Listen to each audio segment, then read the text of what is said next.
Hi guys, ang ating mga sangkap, ayan, sa ating screen.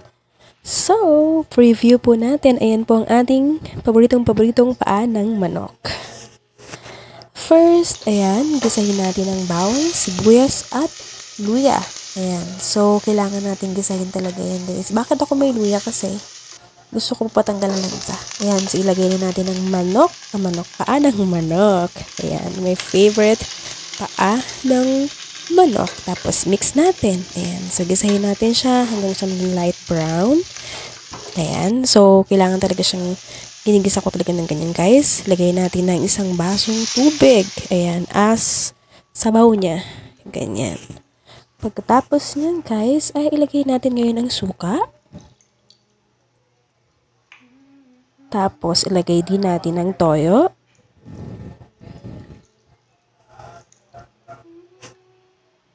Ayan. Tapos, ilagay natin ang paminta. Ayan, Boston paminta yan, guys. Ayan. Tapos, ilagay natin yung dahon ng laurel. Ayan. So, pampabango yan. Sobra, grabe. Ang bango-bango niyan pag nakalagay. Mix. Tapos, cover natin for 15 minutes. Ayan. After 15 minutes, open natin siya, guys. Ayan na siya. So, ayan, malambot na po ang paa ng ating manok. Ayan na siya. So, tingnan natin kung ano yung mga nagbabago. Nagbabago, charot. Pati ba naman pa ng manok may pagbabago? Nagbabago rin. Ayan. And then, ilagay natin ngayon yung kalahati lang na bote ng Coca-Cola. Ayan. Masarap kasi yun, guys. It's yummy, delicious. Ayan. Half lang po. Ayan. Half lang ng Coca-Cola. And then, let it cover again, simmer again, boil again for another 5 minutes. Ayan. Para maging ano siya. Kumapit dun sa manok natin. Ayan, look at that mga guys. It's so yummy. Alam nyo, ang bango-bango niya talaga na sobrang bango. I can resist the smell. So yummy smelling. Ayan, so mix again natin. Ganyan lang naman siya guys. Madali lang talaga. So kailangan lang nating panambutin ang ating paa ng manok. Ayan. The more softer, the more yummier. Ayan. So, cover lid natin. Cover natin siya. Ayan. So, after another 5 minutes, ilagay na po natin ng sriracha.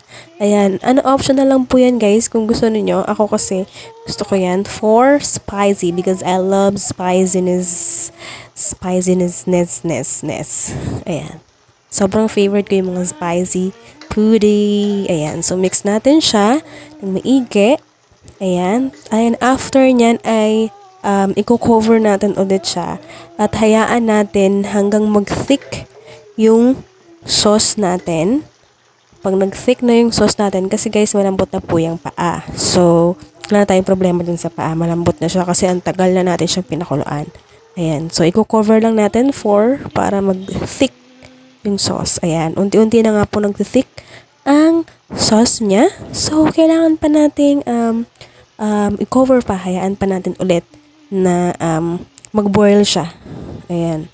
Para magiging thick yung sauce niya. Ayun kasi yun. So, ayan na siya guys. Open na natin.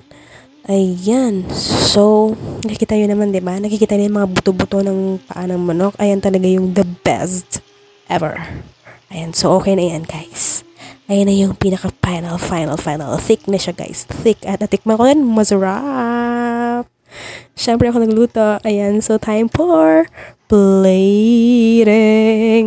Ayan, plating tayo guys. PA ng ating menu. Ayan. Sa mga hindi pa nakakatikim yan guys, ang tawag kasi yan Adidas, diba? Adidas. Ayan, masarap din yan pag inihaw. Ayan, so favorite ko yan. Paa ng manok. Sabi nila pag kumain ka doon ng paa ng manok, pangit sulat mo. Hindi naman pangit sulat ko eh. Patunayan nyo nga sa mga nakakilala sa akin. Pangit ba sulat ko? Charot! Ayan. So, ayan na po siya. Ayan. The sauciness, guys. That's the tastiest sauce ever. Ayan, so ito siya guys. Sana nagustuhan niyo itong ating recipe, no? Sobrang dali lang talaga nito. Ayan. Ayan na. Then, nilagyan ko lang siya guys ng mga onion ring. Onion ring ba tawag dyan? Yung parang dahon ng sibuyas. Ayan. Dahon ng sibuyas, guys. Just for lang. Optional din yan. Kung gusto nyo nilagyan ng kung ano-ano. Kung gusto nyo i-toppings. It's okay. It's up to you guys. But me, it's onion leaf spring. Ayan na yung ating finished product. Guys, ang ganda-ganda niya. Charot! Siyempre maganda nagluto. Oh, walang kakontra. Ayan, so, yummy, delicious. That's, the paa ng manok. Ayan. So, sa mga favorite yan, ayan, sabay-sabay tayong magluto, kumain. Ang sarap niyan, guys. Sobra. Ayan. So, it's time for me to taste my cooking. Anyway, natikman ko na siya kanina habang niluluto ko syempre. So, ngayon kakain tayo. Ayan guys, sa mga kumakain dyan din, sabay tayong kumain. Ayan, so sana nagustuhan ninyo itong ating video for today. Ito yung ating paa ng manok recipe with sriracha and Coca-Cola. Ayan, so maraming salamat guys sa panonood at sana nagustuhan ninyo. Please like, share, and subscribe to my YouTube channel. Thank you guys. God bless. Keep safe.